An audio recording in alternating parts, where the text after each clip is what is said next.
G'day ladies and gents, Cubic Media here.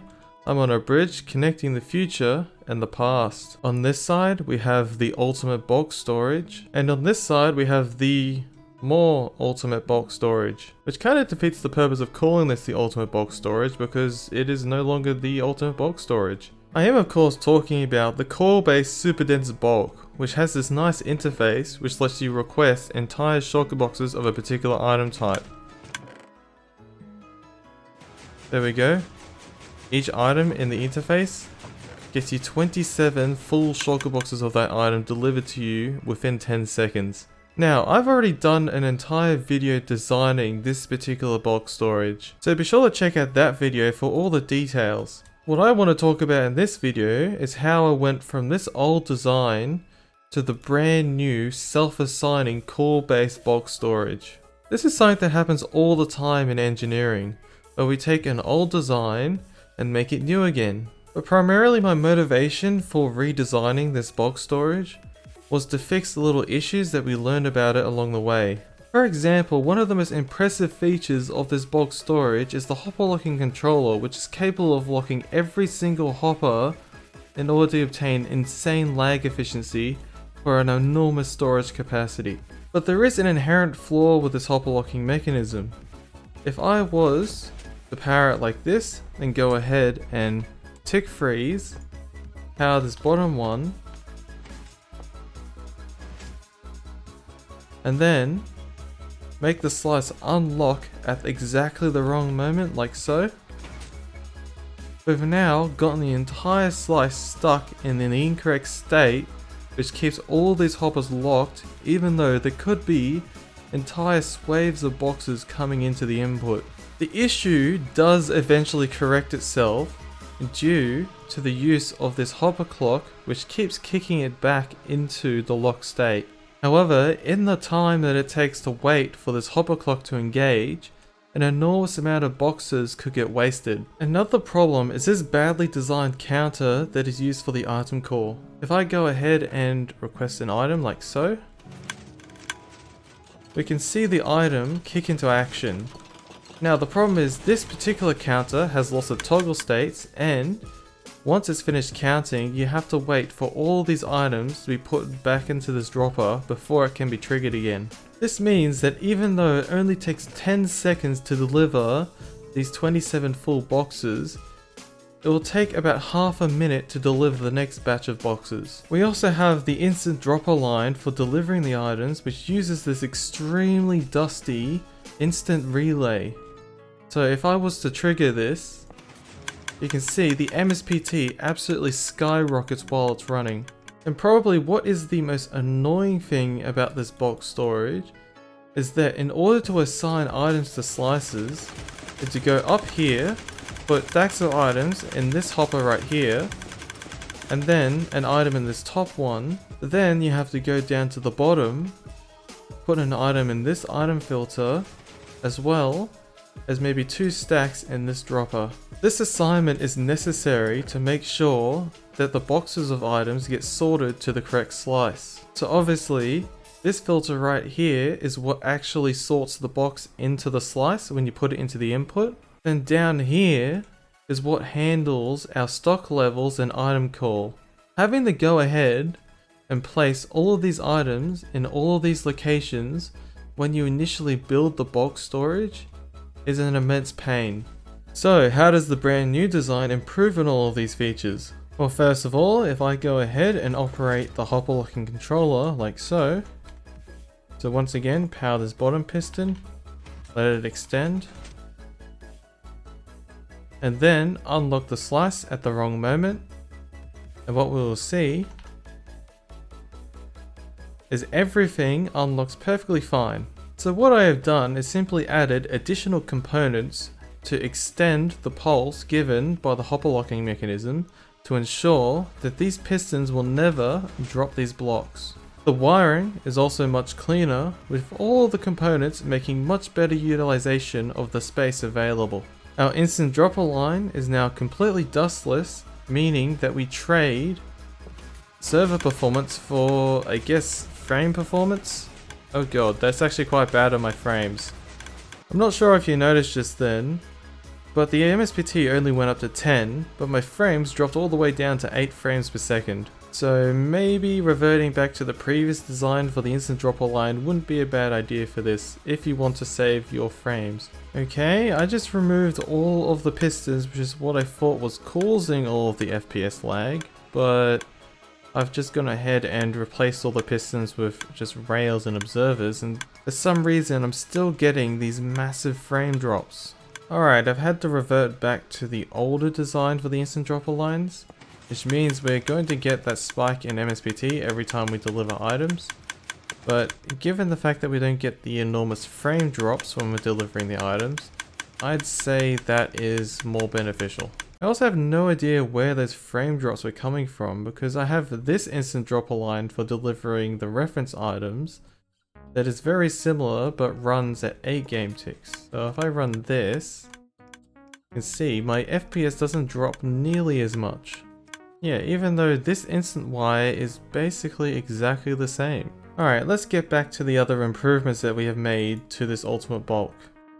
Right here we have the brand new counter that we use for delivering exactly 27 boxes. This particular counter has no reset delay. So if I go ahead and trigger this piston, it will start counting down. And once all the items have moved across to this dropper, we can immediately trigger it again and have it transfer back into this dropper.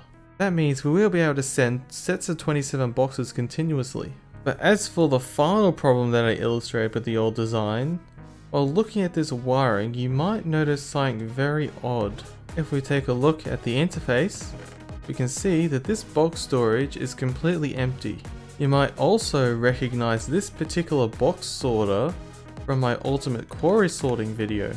It can basically start as a completely unassigned box sorting slice, then the first full shulker box which comes into it will drop its item into this hopper, and then the box will get cached in this dispenser. So with this filter unassigned, and also this filter completely empty, as well as our reference item storage, let's see what happens if we take these 27 shulker boxes of stone and throw them into the input of the new bulk system. Something extremely magical is going to happen. So first, we assign the item filter up there, and then the very first box that enters the slice is redirected down to this point down here, where it gets unloaded into our item call system. If we take a look inside of our interface, we can already see that the first slice has been assigned to stone and sorted the first 27 boxes. Remember, this slice was completely unassigned and empty before we started. So what's just happened is that our bulk has automatically assigned stone to the first available slice. However, something to keep in mind is that in order to do this self-assignment and actually have the items pulled out of the first box and used to stock up, the system we use to keep track of how many boxes we have of this item, we end up pulling the items through the dropper line that's used to encode what item we want to request. Meaning that while there's a box here getting emptied, we can't actually use our item call.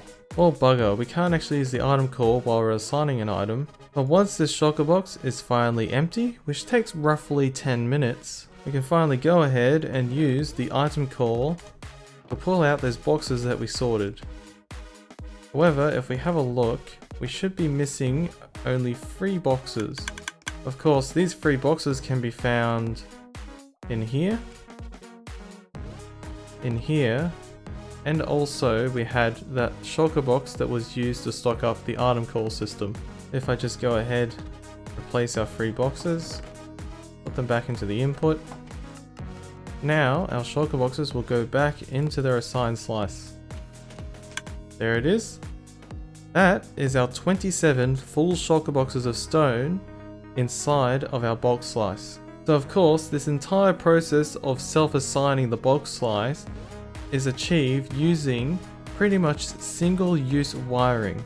What is my purpose? You assign a single shulker box and then you die. Oh my god.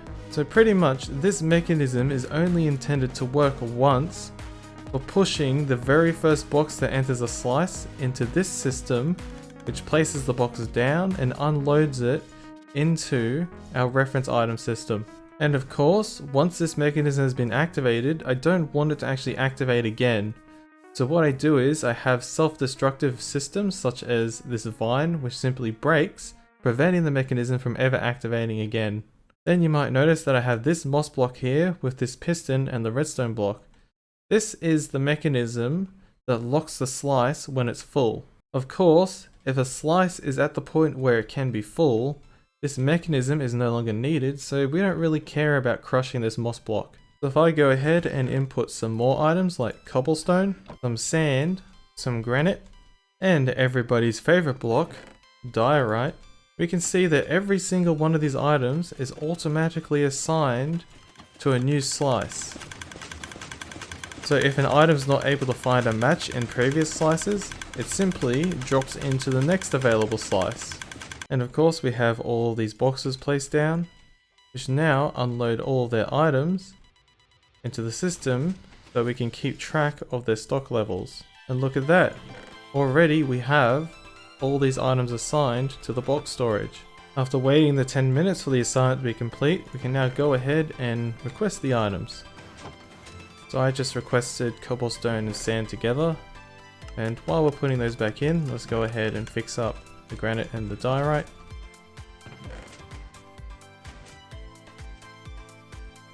And you can clearly see that this process of delivering the items is extremely fast. Of course, we're going to have the 3 boxes missing from each item due to the assignment process. I'm just going to go ahead and add these 3 boxes. And now we can put them back into the input. And I should probably point out that this process of pulling out the first boxes that get assigned to a slice is absolutely not necessary. All it means, if you don't perform this step, is that if you look at an item like cobblestone, you would only have 24 boxes of this item instead of 27. And if there's 2 cobblestone, you would only have 51 boxes instead of the usual 54. If this irritates you at all, you can always just go to the slice and then manually put in 3 boxes. Now of course, because of the way that the assignment is done, when an item is assigned to a slice, it is in fact permanent. If you wanted to unassign a slice, you'd have to manually go in, remove all of the items from the slice, like from here, and also you'd have to remove these, you have to remove all the boxes and everything in order to unassign the slice. Then of course, you would have to go in and replace all of the single-use wiring. But to be honest, I don't see the purpose of actually unassigning the slices. Because if you're building a bulk system like this and putting any items in it, then quite likely you would want those items to be stored in the bulk. There we have it, the brand new self-assigning core-based bulk system. Be sure to grab yourself the Weld download to try the machine out for yourself. And of course, this bulk will make a handy addition to Wavetech's new ultimate storage. So in the meantime, I'll be pretty busy putting all of this together. So if you want to be notified about future videos, be sure to subscribe and I will see you next time.